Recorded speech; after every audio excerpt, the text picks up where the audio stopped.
Imana ngewe ubwanjye yanyiyerekeye inyereka ariyo yimanukiye gukora ibi byose murimo murabona, ariko Imana irambwira ati byihorere, ninjye wimanukiye gukora, ninjye wimanukiye nibereye mu kazi.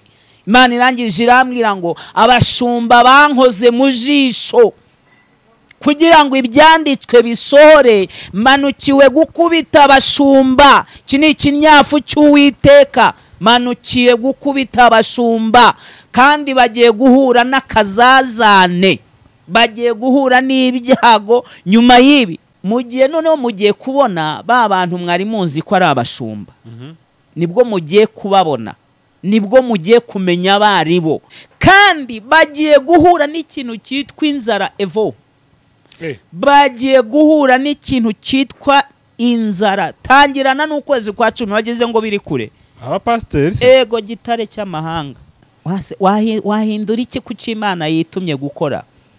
Bakoze mu jisho ry'Imana. Icyakoze musubireye mwongere muririre Imana, niba bishoboka mwambare ibigunira, mwongere mwambare, kuko hagiye kuba inzara mu bashumba.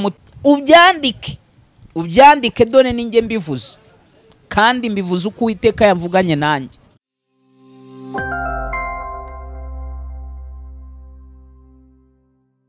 Yes, reka nanjye mbasuhuza mwese abadukurikiye ku ISEZERANO TV. Byari cyo bakomeye cyane kwa mugarutse kwa natwe umwanya nk'uyu nguyu.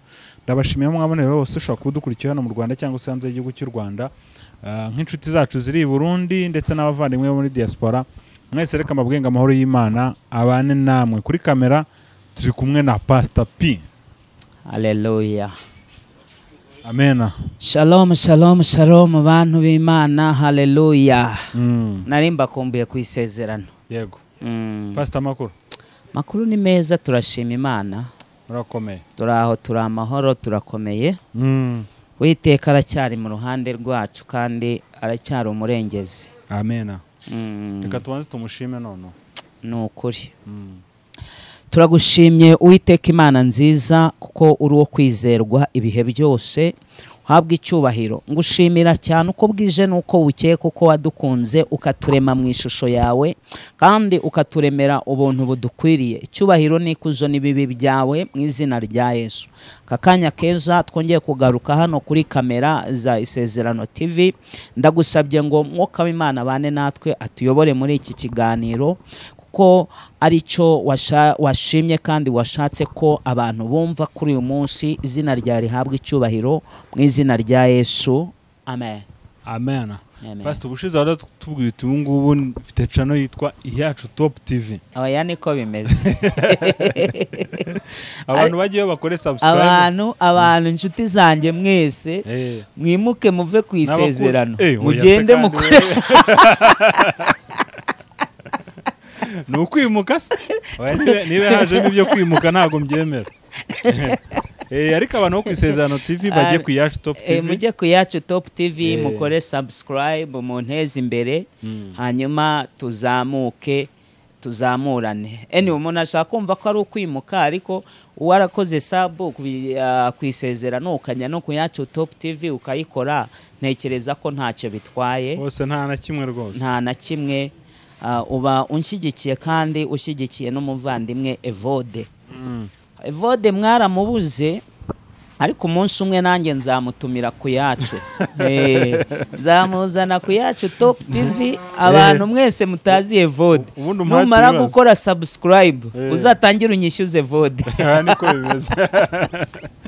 Evode nzakugaragaza tu, nawe nzakuhata ibibazo nk'ibyo ujya umbaza. Ese Pastor kuki wayise Iyacu se? Imana ni iyacu.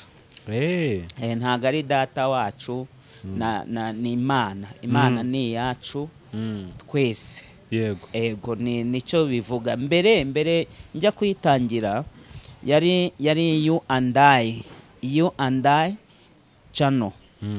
So nyuma yaho nza kugira iryo hishurirwa ry'umwuka, kuko igiye kujya icaho ibiganiro by'ivugabutumwa gusa. Nivugabutumwa gusa. Banga abakunzi b'ijambo ry'Imana, abakunzi b'ijambo ry'Imana n'ubutumwa bwiza n'isengesho. Yego. Nta handi uzajya ubisanga uretse kuri Iyacu Top TV. so rero iyacu ni Imana, Imana ni iyacu. Ego ariko pastor wenda reka ngiye aba bantu banzu bamara impungenge hari ukuntu nyine dutangiriza icano nk'uko urumva twe tuba twibereye mu bintu bimeze nk'ubucuruzi, reka ariko navuga gasanga turimo turavangira abantu. Yego turabaho ubutumwa bwiza ariko tukabavangira tukabashyiramo utundi tuntu nyine kwa ko twabaye nk'abacuruzi. Ahiti kuryaza tukabadukubiseho aba bantu uzabaha ijambo ry'Imana gusa cyangwa uzabavangira? Nzabaha ijambo ry'Imana umva atiteguye no kumva no gukurikira ijambo ry'Imana. We ntirirwa akora subscribe kuri yacu Top TV. Abakunzi b'ijambo ry'Imana, abakunzi b'ubutumwa bwiza, abakunzi b'ubuhanuzi, abakunzi b'ubuhamya bw'iby'Imana yakoreye abantu. Bibiliya iravuga ngo n'abanyamasengesho n'abantu bifuza gusenga mbega cyane ko noneho guhera mu kwezi gutangirana n'itariki ya mbere y'ukwezi kwa 10 kugera ku itariki 31 z'ukwezi kwa 12 tugiye kuba turi mu masengesho. Imana yambwiye ko tugomba kuba mu masengesho kuko izanyuza kugira neza kwayo imbere y'abantu bazabana nayo. Ariko hagati aho muri amagambo nababwiye ko hari ibintu bikomeye tugiye kubonesha amaso, bikomeye cyane kandi biteye ubwoba, birimo n'impfu zabeshi pe, kuko Satani nabonye ikirere kirabuye cyane kijimye, bya bindi byo kwijima, havamo amafarashi y'umukara. Ariko ayo mafarashi uko aciriye cyangwa uko asohoye ijwi hasohokamo ijwi cyangwa umuriro. Noneho uyu muriro ugenda ugera ku bantu benshi, wica benshi. Imana irambwira ngo nimbwira abantu babe mu bihe bidasanzwe byo gusenga, kuko ishaka kunyuza kugira neza kwayo imbere y'abantu bayo mu mpera z'uyu mwaka, mbere y'uko umwaka urangira. So abantu rero babyitegure, nta handi rero ayo masengesho azanyura ni kuri iyacu Top TV. Nawe ushobora kuzajya umbonamo gake ko ndaba ndi mu bihe bidasanzwe, ariko kuko nkunda cyane ku isezerano, namaze kuba ndarikunda kuko hari amasezerano y'Imana. Uzajya umbona katari kenshi cyane, ariko uzambona. Ushaka kumbona birenze umunsi ku munsi azansanga kuri iyacu Top TV. Uriteguye neza, ibintu biri tayari ku buryo abantu bazajya babibakurikira neza nta kibazo kibayemo? Uvuze ngo uriteguye neza rero, ariko ndimo ndabitegura ku buryo umunsi ku munsi ibiganiro bizajya bicaho. Gusa biransaba ibintu byinshi pe, urabizi by'amacano. Bisaba kuba ufite kamera yawe, bisaba kuba ufite machine, kuba ufite microphones, kuba ufite hari ibintu byinshi bisaba na internet. Mbese ni ibintu byinshi pe, ariko hamwe n'ukuboko kwiza kw'Imana n'abantu b'Imana ndabizi ko bizashoboka. Mushaka mundemere mundemere mbone kamera abantu bacu ku isezerano. Evode ushatse uhere kuri wowe, niba hari na kamera ufite mu rugo utajya ukoresha umbwire ati akira genda ukore. Niba ari ntayo korane n'abanyamuryango b'isezerano. Nabonye isezerano turi abantu benshi, ko nanjye ndimo buriya mu bakoze sub ku isezerano, ndimo turi mu bihumbi hafi 200.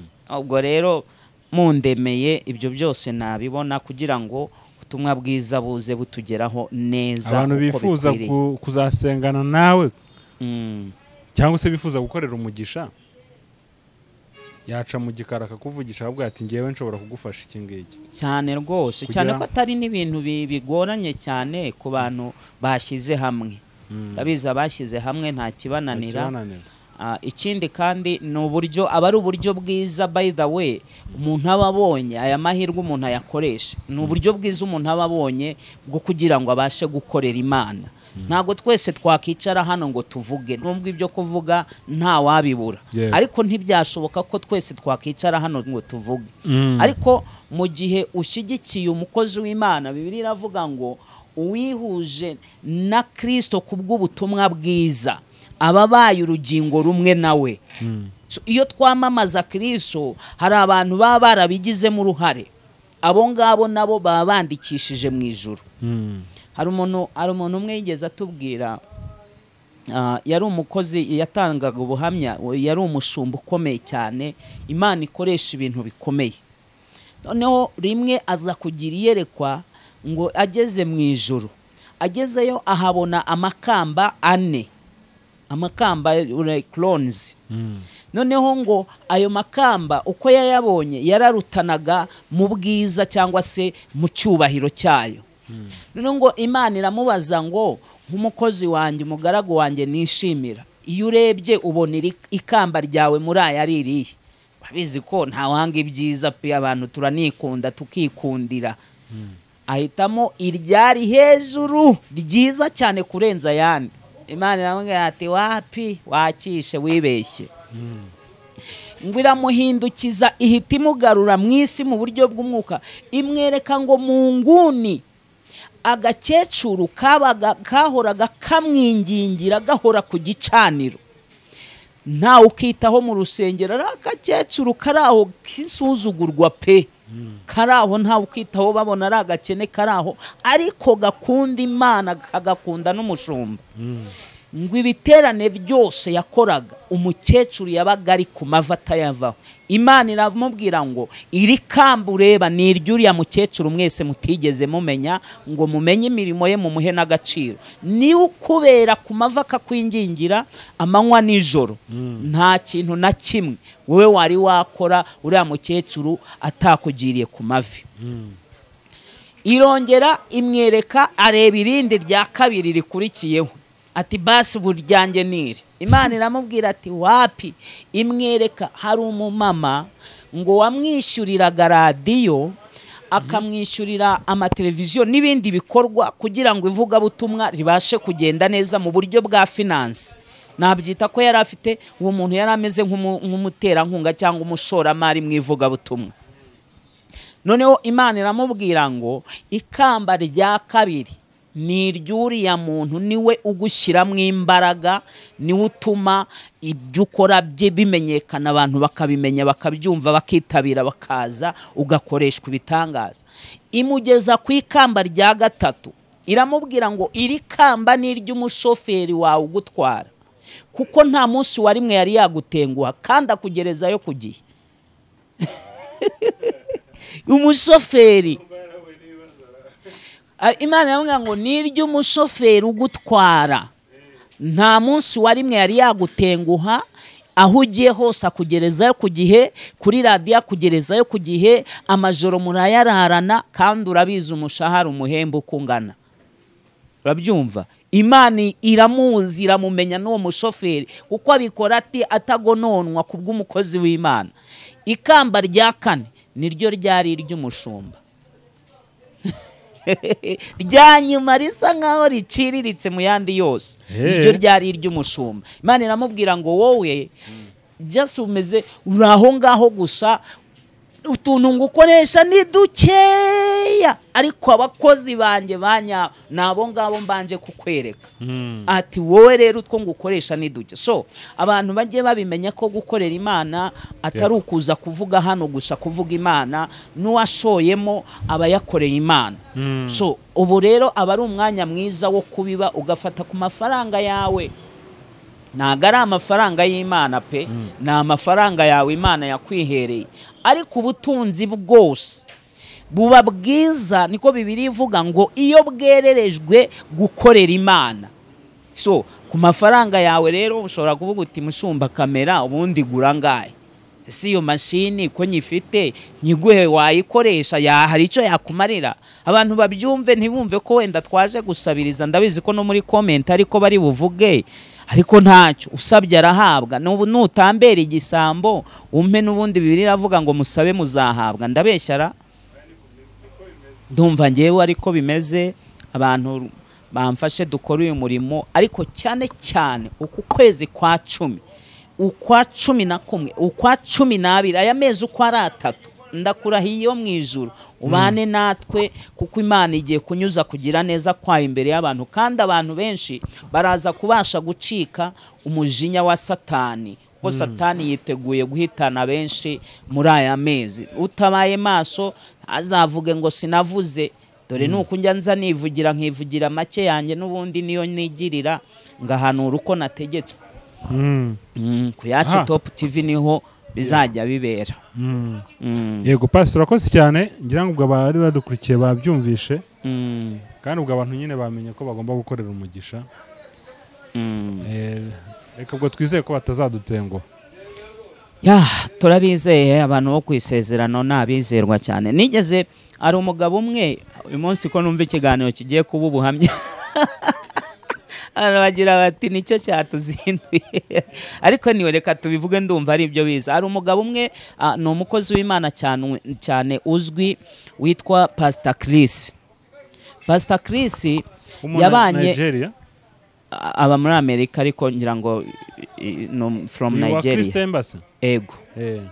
Uriya yabayeho ari umukozi w'Imana afite ikirwara yari yararwaye mu rubavu akimarana imyaka n'imyaka asengera abantu, we bikanga ko yisengera cyangwa ngo asengerwa akire. Noneho umunsi umwe ari mu muhanda agenda, Imana iramubwira ngo iyo modoka yawe yihereza uwo mugabo ureba imbere yawe. Kabanza kubihurizo, arangije aremera arayimuha. Amugezeho aramubwira ati akira ibyawe. Umugabo urumva Pastor Chris abantu benshi baramuzi. Umugabo ati ati Pastor none se kuyimpaye wowe biragenda bite? Undi ati wowe akira ni kuwiteka avuganye nanjye, ibindi byihorere akira imodoka yawe. Aho ugira ngo Imana inige akira. Mugabo arayakira. Noneho kubera ukuntu Pastor yayikundaga ngo agira gutya, umugabo akirenga Pastor yikurikiza gutya, noneho ahengamira muri rwa rubavu atabizi, ayikurikira irenga irarenga ireba, yagiye kugarura rwa rubavu rwakize kare. Rwakize kare, ya ndwara yaramaranye imyaka n'imyaka ntiyamenya aho uciye.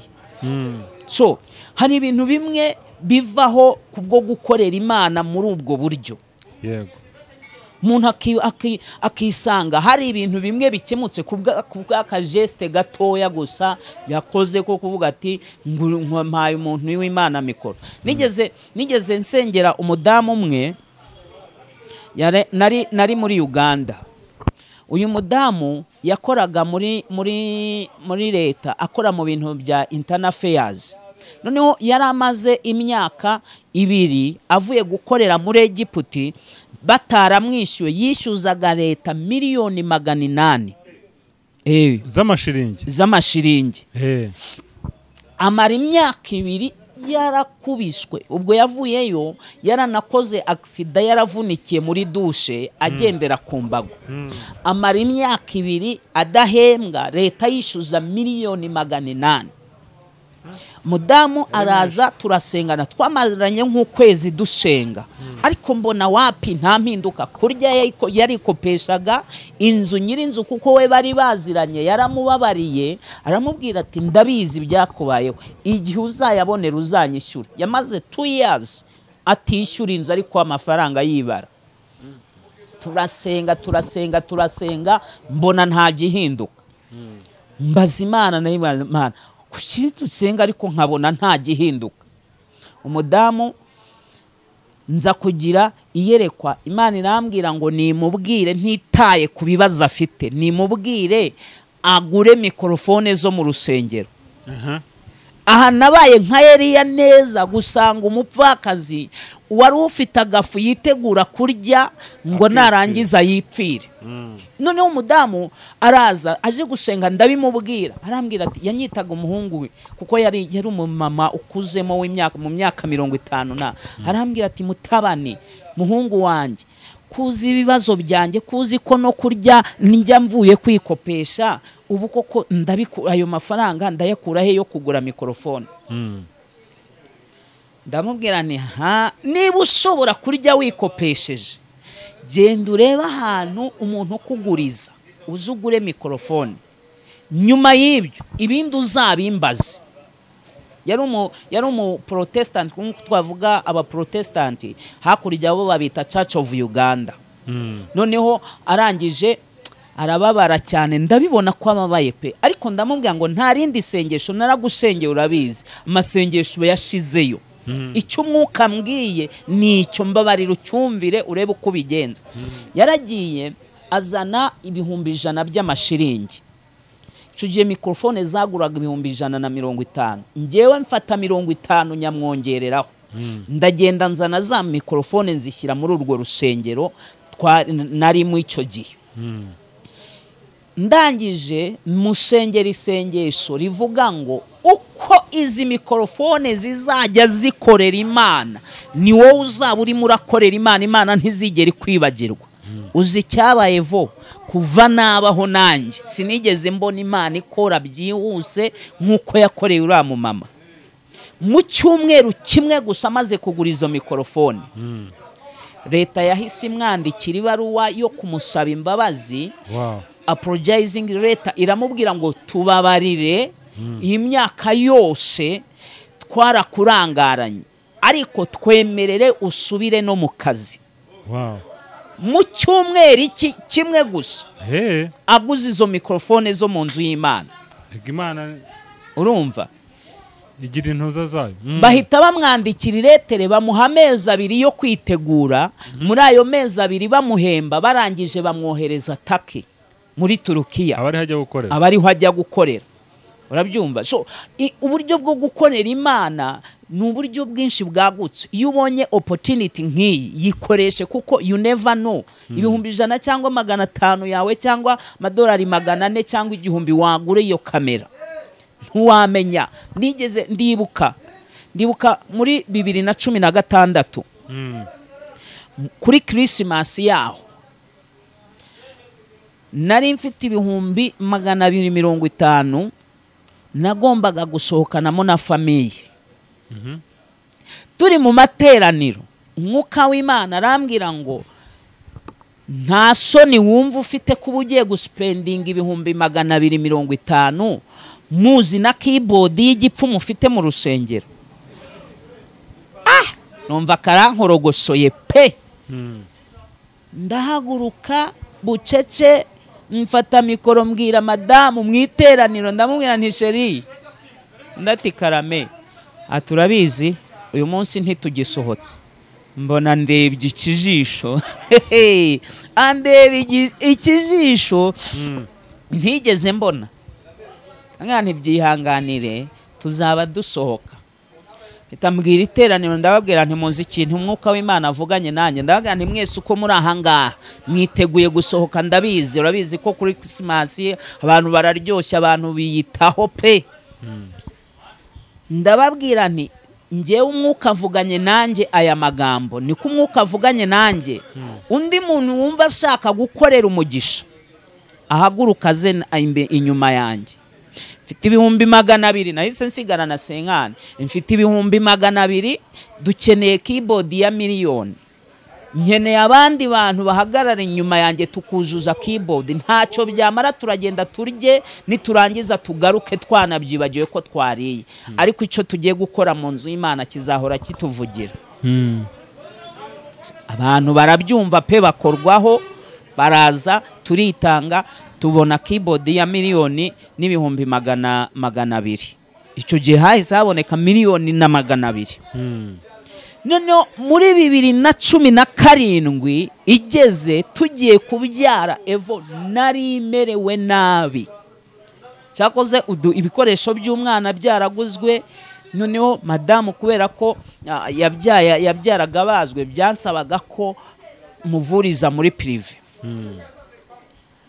Mu cyumweru kimwe yamaze kwa muganga, medical bill yagiye kuza ari 1,800,000. Yari menshi ntafite n'igiceri cy'ijana. Nyiraho ngaho umwuka w'Imana aranyibutsa, arambwira ati don't worry, uribuka ko hari igihe wiyimye kubw'umurimo w'Imana, iki nicyo gihe nawe usarure. Uzi ko ntakubeshye iyo 1,800,000 yishyuwe n'umuntu umwe gusa Imana yakoresheje. Ariko nari nahangayitse, umwuka akimara kumbwira ati don't worry, anyibutse icyo nakoze 2016. Ndatuza biru yishyuwe n'umuntu uyu umwe gusa. So inzira z'Imana rero ni nyinshi, ntiwamenya uko zingana, ntiwamenya aho zikorera. Icy'ingenzi wowe Bibiliya iravuga mu mubwiriza ngo nuzajya ubona uburyo bwo kubiba ujye urekura ukuboko kwawe unyanyagize hirya no hino, kuko utazi izizera ari izi cyangwa izarizo. So abantu rero aya magambo yose ngira ngo bije kugira ngo wumve impamvu ukwiriye guhagararana nanjye kubwiriya cano ibashe kugira ubuzima gatozi, niko navuga. Aha pastor akoze cyane, ubwo nyanga abantu basobanukiwe. Yego. Ahubwo rero bamwe ko ari message ufite. Reka twinjire muri message, umugana abantu batagira ngo nibyo byari byatuzanye. Twinjire muri message. Katusome iri jambo kuko niryo Uwiteka yavuganye nanjye kubw'iyi message.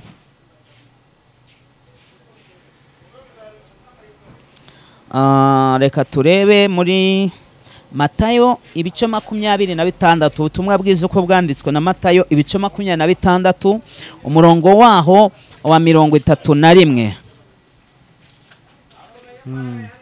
Haranditse ngo maze Yesu arababwira ati mwebwe mwese iri joro ibyanjye birabahemuza, kuko byanditswe ngo nzakubita umwungeri umukumbi w'intama usandare. Iri joro ibyanjye birabahemuza, kuko byanditswe ngo nzakubita umwungeri maze intama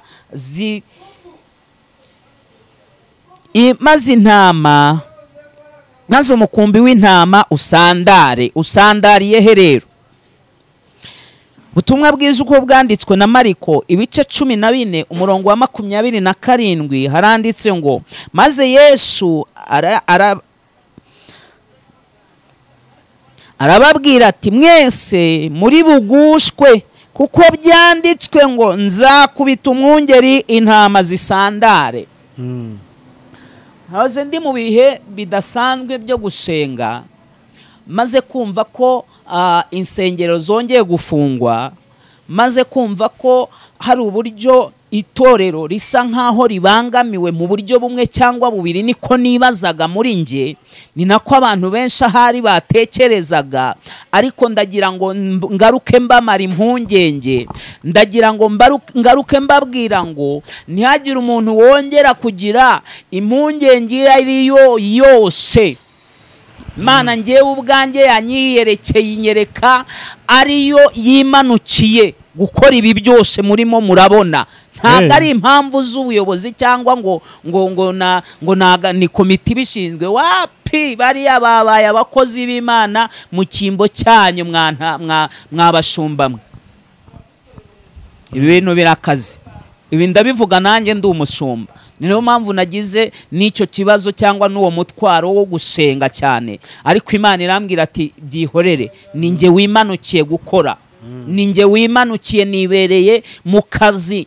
Imana irangije irambwira ngo abashumba bankoze mu jisho kugira ngo ibyanditswe bisohore, manukiwe gukubita abashumba. Iki ni ikinyafu cy'Uwiteka, ni ikinyafu cy'Uwiteka, mutagira ngo ni ikinyafu cy'undi muntu uwo ari we wese. Wapi, Imana yanyibwire ngo bankoze mu jisho, manukiye gukubita abashumba, kandi bagiye guhura n'akazazane, bagiye guhura n'ibyago nyuma y'ibi. My God, nyuma y'ifungwa hari ibindi. Nyuma y'ibi mugiye noneho mugiye kubona ba bantu mwari muzi ko ari abashumba, nibwo mugiye kubabona, nibwo mugiye kumenya abaribo, nibwo mugiye kumenya uburyo bari bambaye undi mwenda, kuko bagiye gukora ibintu biteye isoni. Biteye isoni Mana yanjye, nkurikije uko Imana yabinyeretse. Yesu Kristo, bagiye gukora ibintu biteye isoni ku buryo uzajya ureba umuntu ukibaza ngo ariko se koko uyu ni wa mupasiteri, ariko se koko uyu numwe twagega twumva kuri radio, ariko se koko uyu numwe twagega tubona kuri televiziyo. Bagiye kuba ibintu bikomeye muri bo, nibwo muzamenya ko Imana yakubise umwungeri. Kandi bagiye guhura n'ikintu cyitwa inzara evo. bagiye guhura n'ikintu cyitwa inzara. Tangirana n'ukwezi kwa 10 wagize ngo biri kure. Aba pasteri Ego gitare cy'amahanga. Wagize ngo se biri kure. Mana ishobora byose. Imana itubabarire inadutabare. Bagiye guhura n'ikintu cyitwa inzara. Mwanjye abantu bajyaga bavuga ngo inzererezi, ngo bapasiteri ngo b'inzererezi, noneho bagiye kujya baba inzererezi mwumirwe. Turabasengera. Wahindura iki kuki Imana yitumye gukora? Bakoze mu jisho ry'Imana. Icyakoze ijambo ry'Imana nararisomye rirambwira ngo abantu banjye bitiriwe izina ryanjye nibemera bakagaruka bakicisha bugufi, nanjye nzabumva ndi mu gihugu cyo mu ijuru, maze mbababarira ibicumuro byabo, nongere mbaho umugisha. Cyo nicyo cyonyine. Aho irindi sengesho ayo narindimo yarampagije vo. Aho Imana yanyerekeye ibyo bintu nta n'irindi sengesho nakongera gusenga. Gusa nanone mwantamamwe, mwaba Kristo, namwe mwizere kandi mwitegure kugirwaho n'izo ngaruka. N'abakristo ingaruka zabageraho. Siko Bibiliya ivuze. Nzakubita umushumba, intama zo zigire zitataniye he rero? Aho zitataniye aho ngaho zitataniye niho hari ikibazo.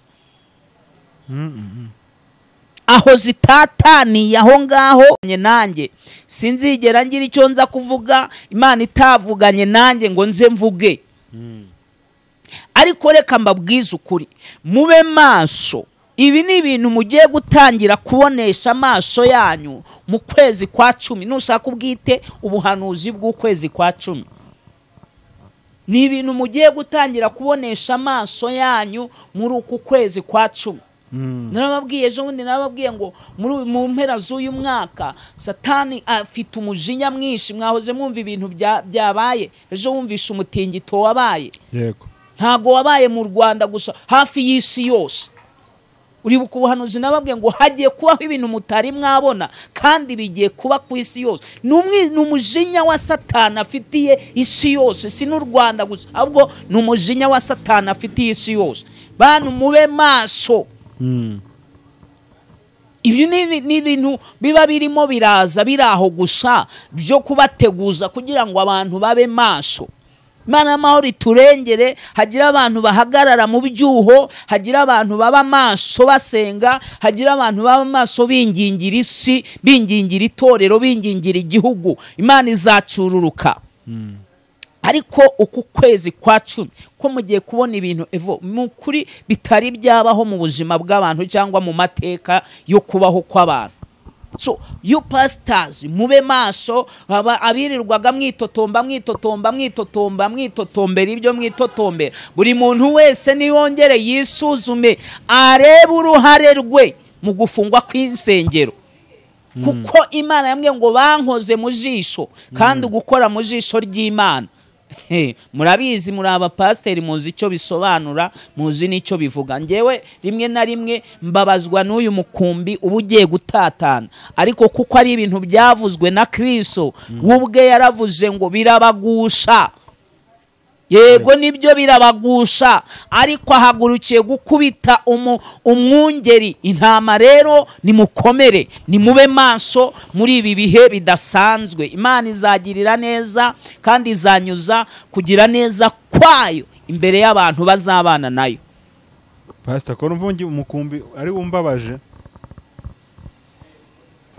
Kumukumbi n'utatana, bamubwo ni mu kabari, abandi ni mu migina. Nkaho ngaho nge niko mbyumva, ariko ntago mbizi. Ni kubyumva kandi mu bintu biba bikomeye nyine yo harimo gutatana. Najyaga nkunda kureba desanime biriya bintu by'inyamaswa, ukuntu intare iyo itontomye inyamaswa zari ziri hamwe, iyirutse ikajya ukwayo, iyo ngiyo ibigiye kuribwa na ya ntare. No mu bintu bimeze gutya cyangwa mu bihe nk'ibi, hera mu bihe bya COVID, wabonye ko abantu benshi baraguye mu gihe insengero zari zifunzwe.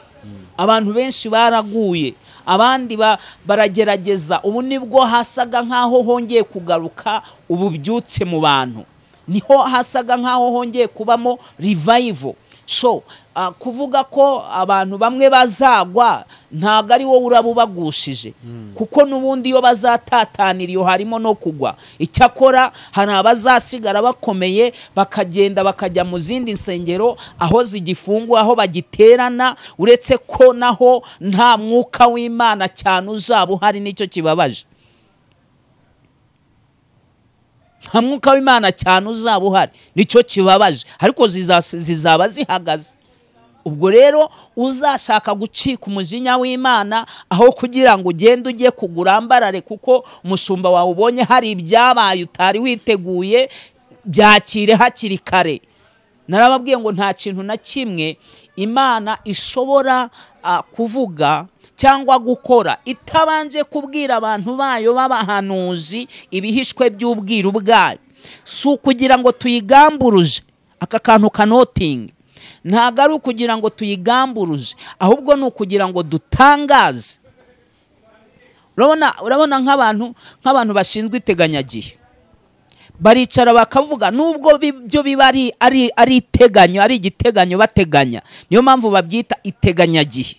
Bishobora kuba reyeri cyangwa bishobora kuza guhindukaho, ariko baratangaza bakavuga ngo uyu munsi guhera ku wa mbere kugera ku wundi wa mbere, imvura buri saa 8 izajya iba igwa mu duce n'utu. Abatuye muri utu duce umuyaga uzaba uri ku kigero iki n'iki.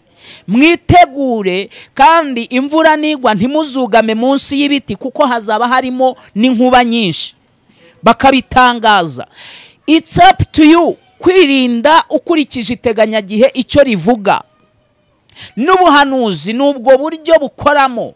Twebwe turatangaza, tugatangaza imigambi n'imishinga y'Imana ku isi no mu bantu. Noneho wowe muntu wumva cyangwa udukurikire, n'ibyawe kumenya uburyo ukwiriye kwitwara. So ibi rero biba bivuzwe mbere y'uko biba, kugira ngo abantu bashobore kugira uko bitegura no kugira ngo bamenye uko bahagararana n'Imana yabo bamenye. Niyo mpamvu Bibiliya ivuga ngo, irabaza ngo mbese niba imfatiro zisenywe mukiranutsi yakora iki? Ugomba kumenya icyo ugomba gukora mu gihe imfatiro zisenywe. Kandi narababwiye ubushize, narababwiye reka ngaruke kuri aka kantu gato, narababwiye ngo mugure Bibiliya, mubike ijambo. Ibihe turimo twerekezamo n'ibyo biragenda birushaho gukara, n'abantu tugenda turushaho guhinduka tuba babi. Hungu ujye wumva abantu evo bavuga bati baratwibye, nta muntu wari waguhamagara akuririra akubwira ati umuntu runaka yaranyogoje, yaranyibye, kandi mbona ari umukozi w'Imana. Abantu banga rero bababwiza ukuri, bagakunda bababwira ibinyoma. Uze kureba muri comment, niba ari nabo abapasiteri baraza gufata abantu bandike message bantuke, ako ku isezerano banza batajya babikoranya mbibona handa hari urumva. Ariko nta kibazo, reka mvuga uko Uwiteka Imana aba yavuganye nanjye. So mube maso bantu b'Imana, bwoko bw'Imana, bakristu namwe bashumba, mwongere musubire ku rufatiro, musubireyo mwongere muririre Imana. Niba bishoboka mwambara ibigunira, mwongere mwambara, kuko hagiye kuba inzara mu bashumba mutigeze mubona, gutangirana n'ukwezi kwa 10 mutagira ngo biri kure. Rumva byihuse, ubyandike dore ninjye mbivuze, kandi mbivuze uko Uwiteka yavuganye nanjye. Mugiye kubona ibintu abashumba mwibaze, mujye mumwaza sura ni wa mushumba tuje, ibyo bintu yabikora. Hakusiba ibintu bigushe benshi. Niyo mpamvu Yesu avuze, ijambo ry'Imana rirambwiye neza ngo mu butumwa bwiza bwa Matayo, reka mbisubiremo nawe uje none ubyumve, ngo maze Yesu arababwira ati mwebwe mwese iri joro ibyanjye birabahemuza. Ako wabuze ikinyarwanda ngo usobanure ijambo guhemuza. Banyine ibyo biratuma abantu bahemuka, birabahemuza. birabagusha, birabagusha, birabatera urujijo, birabatera kwibaza. Ibyanjye birabahemuza kuko byanditswe ngo nzakubita umwungeri umukumbi w'intama usandare. Ninde uzakubita?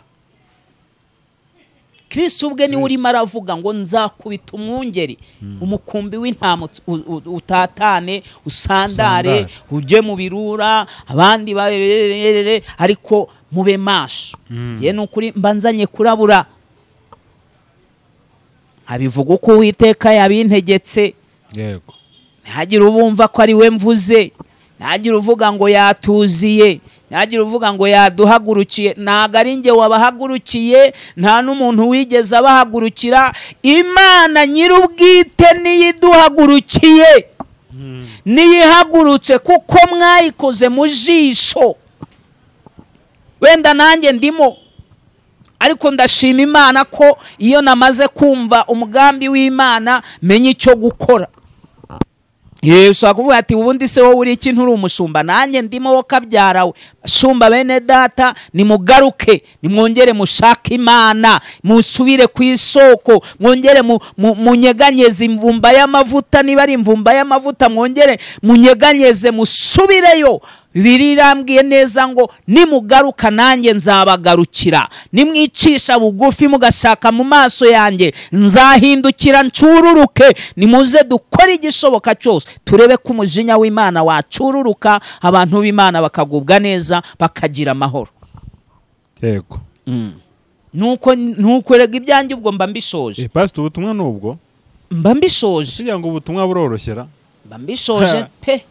Ubutumwa burimo ko abantu bagiye pasiteri bagiye kwicwa n'inzara, umukumbi ugasandara.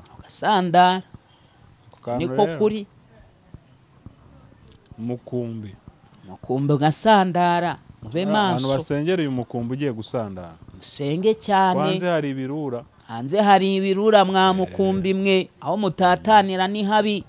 Wagira Imana yaba byumva yakumva aya magambo, aho uri hirya no hino ku isi. Wagira Imana kumva aya magambo, kongera ugashaka Imana nk'uko utigeze uyishaka, kongera ukagira ibihe byo gusenga. Gusenga ndabizi biravuna evo. N'ubu ndumva mpangayitse ukuntu tugiye gusenga iminsi 90.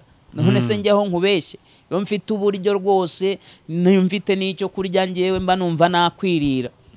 Ariko Bibiliya yambwiye ngo hari ibidakurwaho no gusenga gusa, bisaba no kwiyiriza. Ukeneye uburinzi bw'Imana, ko Imana ikurinde ikagucisha muri uyu mwaka w'igiharwe. Uzi ko Imana yambwiye ikambwira ko uyu mwaka ari umwaka w'igiharwe, n'ubundi mu bigaragara ni uw'igiharwe. Najyaga nano byumva abantu babivuga, ariko nkumva ni story nyine z'abantu, umwaka bari umwaka, numva ibintu byose bisa. Ariko ijwi ry'Imana ryavuganye nanjye rirambwira ngo muri uyu mwaka w'igiharwe ngo satani agambiriye kwica benshi. Ari naho naboneye rya yerekwa ry'amafarashi yirabura. So uyu mwaka rero wirinde, ube maso, nyaboneka utakujyana. Nunakujyana wenda ugende wejeje, undi ntuzatura ku isi nk'umusozi. Ariko nunakujyana ugende uri mu bihe byiza n'Imana da. Reka bari ko mbivuga. Yego. Urumva? So tube maso, nukuri ntago biba byoroshye, ariko dushobozwa byose n'Imana. Ende kukubwira nikundira kuri je iyo mbifite ndarya, kandi iyo ndi gusenga nabwo ndasenga. Iminsi 90 kuyifata usenga ntago ari iminsi yoroshye. Nunayumva nawe urumva iguteyemo ubwoba, ariko tuzayisenga. Imana igire ikora inyuze kugira neza kwayo imbere yacu nk'uko yabigambiriye. Amen. Pastor P, urakoze cyane. Amen. Reka ngushimire ku muntu wifuza yaba ari wifuza kuzafatanya nawe muri aya masengesho, yaba ari wifuza kuzagufasha kubona ibikoresho kugira ngo yacu Top TV iginyuzwaho bira byose twahoze tuvuga. Yakubona kuri ihe nimero. Yambona kuri 0786304245. Yego. Iyo niyo ushobora kumbonaho, iri kuri WhatsApp. Iri no kuri mobile money. Iri no kuri mobile money. Urakoze cyane, Imana iguha umugisha. Iri kuri mobile money, iri no kuri WhatsApp. Kuri inshuro cyane mobile money iriteguye. irafunguye umubare w'ibanga ndawibuka neza cyane ko nta n'icyo ari giherutse gucaho ariko umubare w'ibanga ndawibuka neza. So korera Imana muri ubwo buryo, reka tureke no kubigira urwenya, korera Imana muri ubwo buryo. Iyo niyo nimero yanjye ushobora kumbonaho, ngwino dusengane ari amasengesho, ngwino unshyigikire kugira ngo nayo azabashe kukugeraho neza. Uzaba ni nko gufata mu mufuka w'iburyo wawe ugashyira mu mufuka wawe w'ibumoso, ugakura mu mufuka umwe ugashyira mu wundi, n'ubundi ibyo biba muri uyu murimo biragenda bigahindukira bikakugarukira. Ni nko kubikura rero iburyo ushyira ibumoso. Imana iguha umugisha. Reka dusoze dusengera. Mana ndagushimye ndaguhimbaje, izina ryawe nirihabwe icyubahiro kubw'umugambi wawe ku isezerano. Ushyirwe hejuru ku bwa Evode, ushyirwe hejuru ku bw'abantu bose mbanye nabo hano muri iki kiganiro. Uko niko wambwiye kuvuga, nanjye mbivuze nk'uko wabivuze. Mwuka w'Imana reka bari we usobanurira abantu bamenye neza icyo bakwiriye gukora. Izina ryawe rirusheho guhabwa icyubahiro, kandi ndagusabye ngo utugirire neza. Umuntu mvuganye nawe atarameze neza, reka umugirire neza, abashe kumererwa neza mu buryo bumwe cyangwa bubiri, mu buryo bw'umwuka ndetse n'uburyo bw'umubiri. Tabara buri muntu wese ubanye nanjye, kandi uha imbaraga buri muntu wese tugiye kubana muri ibi bihe bidasanzwe, ari ukugira ngo tugukorere no kugira ngo dutinde imbere yawe. Izina ryawe rihabwe icyubahiro. Wagura imbago zawe kuri iyi channel maze uyigeze kure hirya hino aho hashoboka hose. Uha umugisha abakozi bayo kuko batuma ubutumwa bwiza bugera ku bantu benshi. Icyubahiro n'ikuzo bikugarukire mu izina rya Yesu. Amen. Ibiganiro byacu byo nakagaruka. Shalom, shalom. Amen.